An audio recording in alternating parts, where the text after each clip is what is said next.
8 para las 11 en la República Argentina. Aquí estamos en un buen día por la pantalla de Chaco Televisión. Hay clima de fiesta porque hay música en vivo, porque hay amigos que vienen a visitarnos, porque hoy tenemos gimnasia en vivo. Sí, señor, sí, así como usted lo dice. Y hay un temblor porque hay un coso acá, ¿no? Señores, Oscar Mesa con nosotros, un aplauso enorme para nuestro profesor que viene siempre. Y hoy tenemos una charla acerca del Bicentenario. Profe, ¿cómo le va? Le voy a pasar la mano. Gracias. Buenos días a todos. ¿Cómo anda usted? ¿Todo bien? Bien. ¿Cómo lo Contento. trata este fresquito otra vez?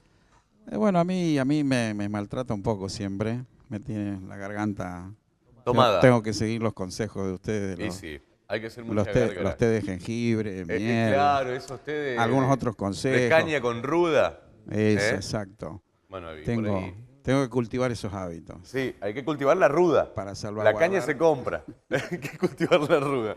Bueno, profe, vamos a hablar acerca del Bicentenario porque ¿lo vivíamos distinto o vivíamos estas fechas patrias distintas hace unos años de lo que es en la actualidad?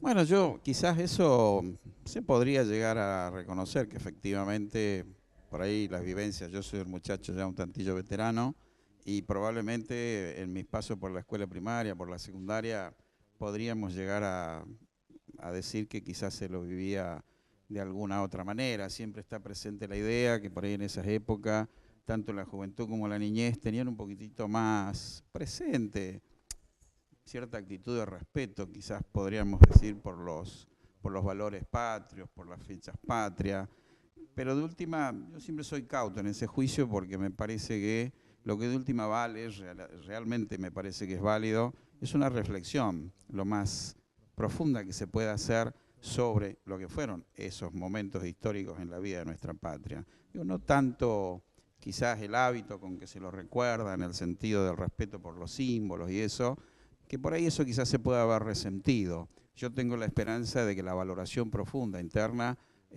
no se haya resentido y un poco este tipo de charlas por ahí puede ayudar a eso. Entiendo que se refiere a que valoramos el momento de la culminación, el cierre, el desenlace, que es decir, declaramos la independencia, pum, lo sellamos a partir de ese día, 9 de julio, 1816, a partir de ahí festejamos. Pero nos olvidamos del proceso. Exacto. Que nos costó llegar hasta ahí.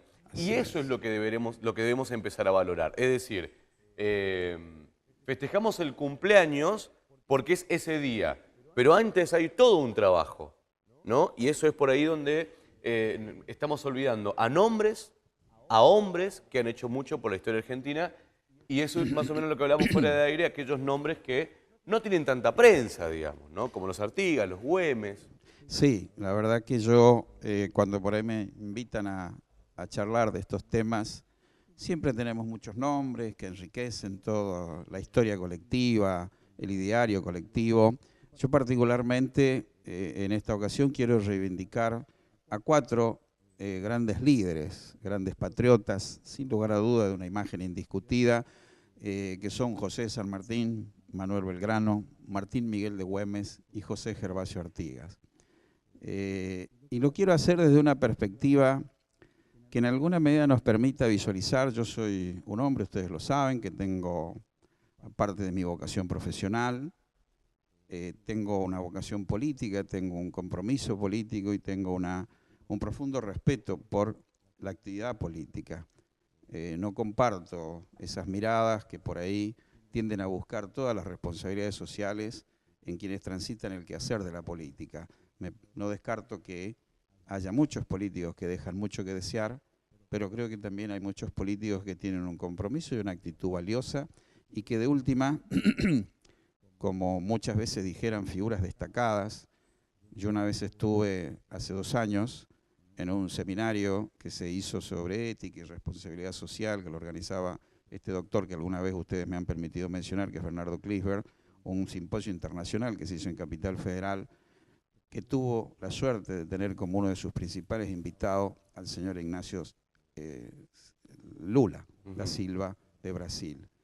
Y él era un hombre que en ese escenario, delante de 4.500, 6.000 referentes internacionales de toda América Latina, decía permanentemente un mensaje: nunca perdamos de vista lo que es la política, porque la política es lo que permite que un hombre como yo, que apenas que he terminado la escuela secundaria, no terminé la escuela secundaria, sino que de hecho tenga la posibilidad de llegar a ser presidente de un país de la segunda economía, o la primera quizás de América Latina. Y así como eso, mencionar quizás la actividad política es lo que ha permitido que ahora, en estos principios de la década, de la segunda década del siglo XXI, llegara un hombre de raza negra a ser presidente de los Estados Unidos. Entonces yo en ese sentido quiero reivindicar el compromiso político que tenían, y vuelvo a estas figuras, que por ahí a veces una imagen un tanto acartonada de la historia no nos permite visualizar el nivel de compromiso político que tuvieron estos hombres, el nivel de sutileza política que tenían en los análisis y que incidieron a tal punto, sin ir más lejos, por ahí nos vamos a detener un poquito más adelante, la famosa renuncia de San Martín. Digo que hay que ver bien en qué contexto se dio eso y cuál fue el mensaje que quiso dejar para la posteridad el general José de San Martín. Yo por eso, y me detengo en él, es decir, San Martín es un hombre que en principio fue uno de los grandes precursores, fue uno de los grandes hombres que por el compromiso sólido que tenía con el tema de la independencia, se llegó a declarar la independencia en 1816. Se ha valido decirlo que la independencia en 1816 no fue fácil, era una decisión política sumamente seria.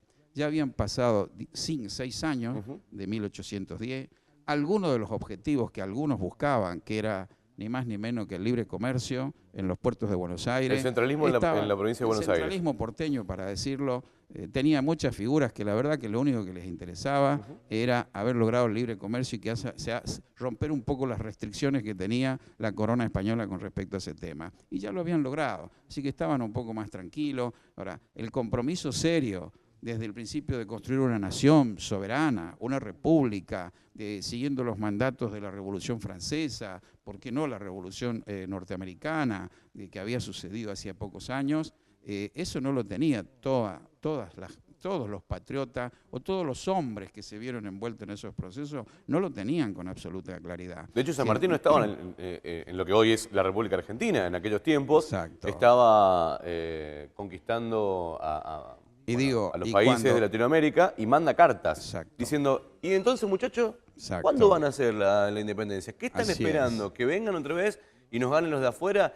Y es como un empujón el que da el general San Martín. Él viene, ya que lo decís, Ariel, él viene esencialmente en la lucha de lograr que la Revolución de Mayo, que él no había estado acá el 25 de mayo de 1810, él se suma un poco después, ¿sí? Viene con el objetivo de lograr lo que para él era una asignatura pendiente de la Revolución de Mayo, que era la constitución de un gobierno y de una nación soberana. Y llegó a Buenos Aires, digo, esa mirada de que todos éramos exactamente lo mismo, yo lo digo con el corazón en la mano, no la comparto. Yo creo que hace bien a comprender los tiempos históricos que en cada momento nos toca vivir, hace bien que tengamos la humildad de reconocer de que aunque somos todos hijos de esta patria, tenemos ideas distintas. No nos va a hacer mal reconocer y verlo que no es de ahora, ver que no es un problema del desgaste de los valores patriotas. Lo tuvieron nuestros principales patriotas. San Martín llegó al Río de la Plata y a los 5 meses de haber llegado, siendo ya una figura relativamente importante, se metió de lleno en lo que, por ejemplo, en ese momento era una de las grandes controversias, que era si manteníamos o no manteníamos el primer triunvirato, donde entre otras cosas había una figura controvertida, que lo digo con el corazón en la mano, no goza de mi simpatía, que es Bernardino Rivadavia, ¿sí? Y que ya en ese momento mostraba, para mi gusto, que él no tenía un excesivo y un sólido compromiso con los intereses de una nación soberana. Era un hombre que no tenía muchos problemas, lo dijo en no pocas ocasiones para los que son historiadores y les gusta mirar la historia, con respecto a su deseo de incorporarse a lo que era en ese momento la corona británica, etcétera, etcétera. No, de hecho, el profesor de historia, nosotros tenemos una columna de historia los jueves acá, y nos mostraba documentación de notas o enviados de Rivadavia con la corona británica, donde le regala prácticamente el comercio o le pide formar parte de la corona británica. Le pide Rivadavia, dice, bueno, ¿qué tenemos que hacer? En palabras de hoy, ¿cómo hacemos? Queremos ser parte de Gran Bretaña. Más o menos vos decime cómo instrumentamos y le metemos para adelante. Dicho hoy, esas eran las palabras de Rivadavia en unos comunicados que enviaba con un enviado a Gran Bretaña. Yo suscribo totalmente. Un vendepatria, básicamente, vamos por ahí. Bueno, no sé si por ahí pueden ser adjetivos fuertes, yo sé tener adjetivos suaves, pero sí tengo muchas convicciones. Y suscribo totalmente lo que vos estás diciendo en este momento, que sea válido decirle, no lo dice todo el mundo. O por ahí tenemos algunos modismos lingüísticos que de última no honran a quienes. Hablar del sillón de Rivadavia, porque quizás fue el primer presidente, por ahí no es la frase más prudente. No. Porque por ahí no es la mejor manera de honrar a la investidura del sillón presidencial y de la figura de un presidente de una nación soberana. Me parece que no es la mejor figura. Pero vuelvo a lo que estaba diciendo hace un momento. Me parece valioso tener presente este tipo de contradicciones. Es decir, en sentido, San Martín venía de España y sin embargo es un hombre que antes de protagonizar en la batalla de San Lorenzo ya se había metido desde su perspectiva, con su cautela, se había metido en las internas de las disputas de Buenos Aires y había jugado decididamente para cambiar ese triunvirato. Desde ahí en más podemos mencionar muchas cosas relacionadas con la independencia. El hecho de que cuando se da ya sobre 1816, que se venía avecinando la necesidad para muchos patriotas de declarar la independencia, se ha válido recordar en qué momento estaba en ese momento San Martín, por ejemplo. San Martín estaba ya en Cuyo, al frente de la intendencia de lo que era la intendencia de Cuyo, la provincia de Cuyo, que abarca 3 provincias, Mendoza, San Juan y San Luis. Y es valioso no solo recordar de una manera épica lo que fue el cruce de los Andes, la construcción del ejército de los Andes, sino lo que hizo San Martín como político, pues San Martín fue como el gobernador de ese momento. Sí, obviamente. Sí. Y mucha gente se olvida de lo que hizo San Martín, mucha gente se olvida de la impronta, las medidas sociales, económicas, políticas, concretas que implementó San Martín, que fueron siempre apuntando al desarrollo del pueblo, a la distribución justa y equitativa de las riquezas. Profe, se viene el 17 de agosto en breve, digamos, y vamos a hacer como un análisis más profundo acerca de quién era realmente el general José de San Martín. Martín Miguel de Güemes. Yo te decía la vez pasada que me alegraba que se lo incorporara porque realmente es un hombre que debe ser recordado con profundas convicciones patriotas. Manuel Belgrano, que todos recordamos que murió en la pobreza como un gran mérito. No es un mérito que un patriota como Belgrano haya muerto en la pobreza. Y tiene responsables de que no le pagaban los sueldos que le correspondía. Digo, de eso tenemos que conversar. Pues los responsables de que no se le pagaban los sueldos a Manuel Belgrano por lo que vivió en la pobreza y murió en la pobreza no eran los españoles, Ariel. Eran personas que estaban manejando el gobierno de Buenos Aires. Tranquilo que se está enojando, profe. Tranquilo que se está enojando. Usted, como es. Siempre, al final me sube la temperatura. Tranquilo, vamos a tomarnos un matecito, un té de tilo, por favor, marche para el profesor y un aplauso enorme. Oscar Mesa con nosotros, hablando acerca de los héroes poco reconocidos de la Declaración de la Independencia. Cortita, lo que me iba a decir.